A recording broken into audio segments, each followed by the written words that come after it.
Hello and welcome to FFDW. I'm Hal Carroll. And I'm Jim Pereira. And we'll be bringing you this week 9 edition of Fantasy Football Done Weekly. Let's go ahead and get this party started, shall we?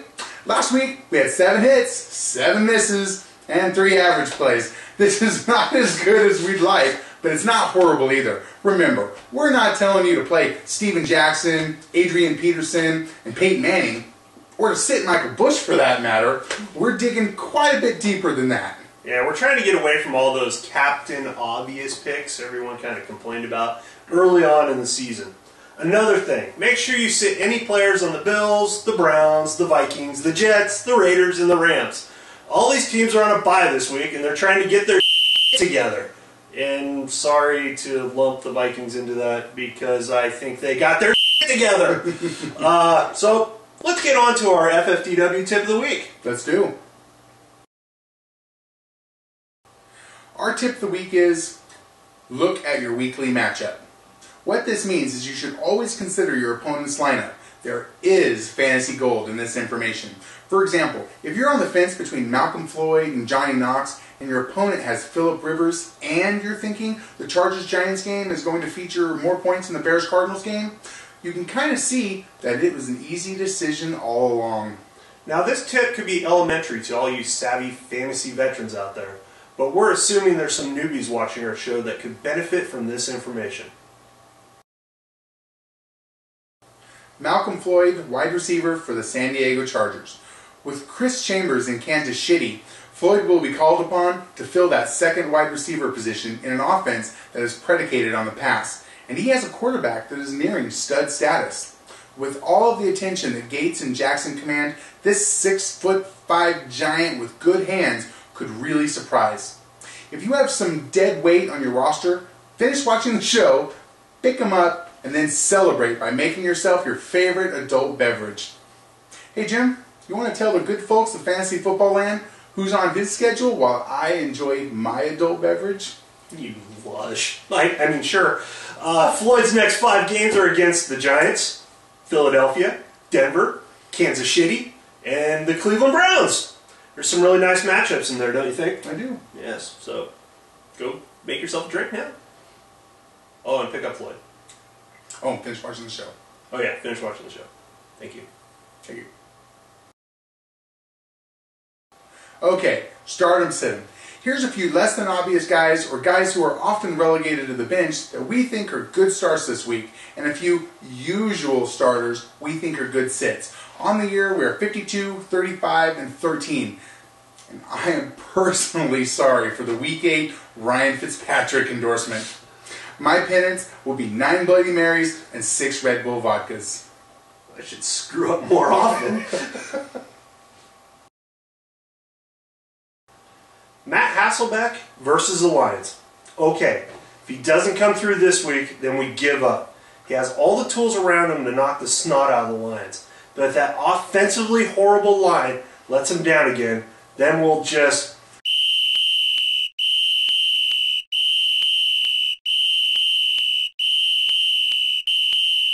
And then we'll go ahead and...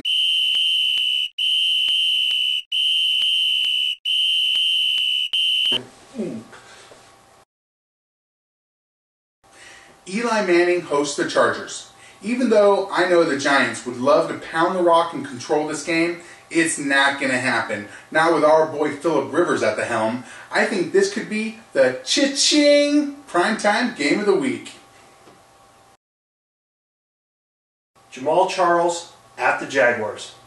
Yeah, I know we're advocating a running back on the Kansas City Chiefs. But with all the running back by committees out there, he's a guy that should get a full-time opportunity. I'm not saying he's going to be the second coming or anything. But with lots of touches against the Jags D that just got totally torched, it's certainly worth the flyer this week.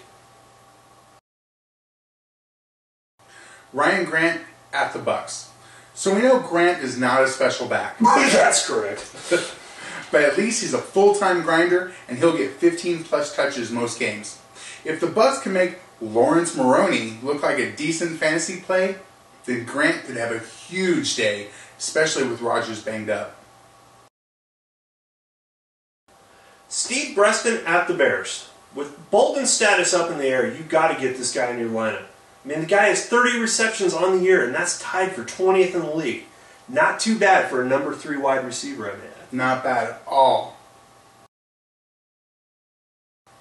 Devin Hester versus the Cardinals.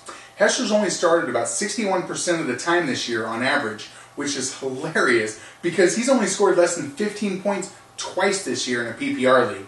I am personally starting Hester. Nice move.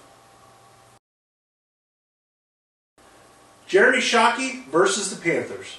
This guy is hot right now, and the Panthers are not hot at all. He may not be having huge games each week, but he's getting decent to good numbers. Speaking of tight ends, I think we now know what the deal is with Owen Daniels. Apparently he was a little pissed off that I was wrong on him every week. He said, screw it, I ain't going to play anymore. So from this point forward, we're going to advise you, sit Owen Daniels. And we'll finally be right on him. Packers at the Bucks. Look for the Packers to make a lot of trouble for the Rook in a game where they should control the tempo. Colts versus the Texans. The Colts have been playing well this season, and the Texans have lost one of their biggest stars for the year. Sprinkle in some uncertainty at running back and a dash of Freeney, making Schaub's life a bit uncomfortable, and you got yourself a Colt D cocktail. I like the sound of that. By the way, here's a few other guys we think are good starts. Hakeem Nicks, Deshaun Jackson, Santana Moss, LT, Mike Sims-Walker, Chad Ocho-Cinco, and the Seattle D.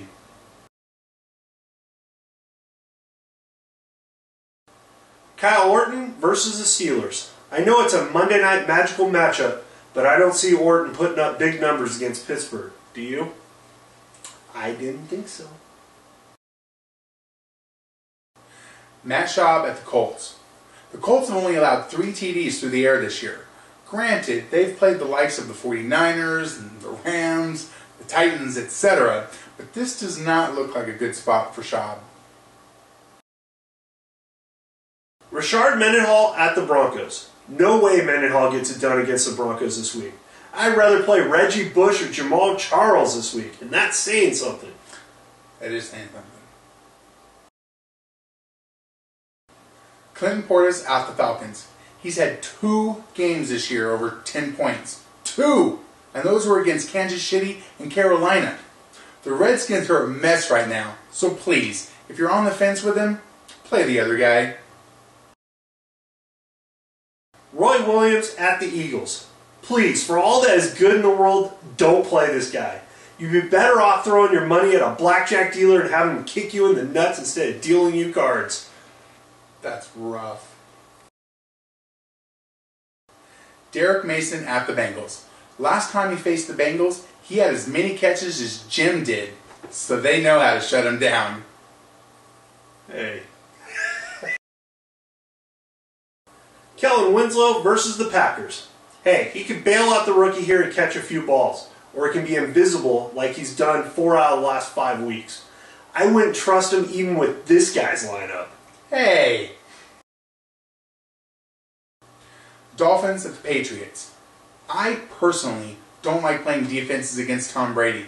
I've been burned before several times. But hey, do what you want. Bears versus the Cardinals. Warner's going to be pissed coming off a game in which he turned over the ball 6 times against the Panthers. And let's face it, the Bears' D doesn't scare anyone. It's true. They don't. By the way, here's a few other guys that we suggest sitting. Calvin Johnson, Steve Smith, yes, that's the Carolina variety, Noshawn Moreno, Steve Slayton, and the Ravens D. We'd like to thank you for taking time to watch our show.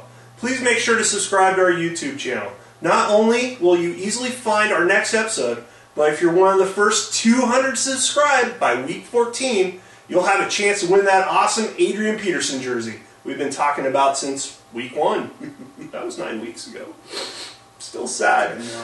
It's easy. If we don't get 200 subscribers by December 7, 2009, we can't give it away. But know this, we want to give it away to you. And we're almost there. I think we're like 90 subscribers or something. So yeah, we're right around there. We're almost at the halfway point and really have picked up, so let's get it going.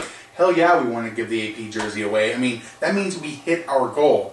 And the fame would be so close, we could drink it. Hey, bartender, make mine a double.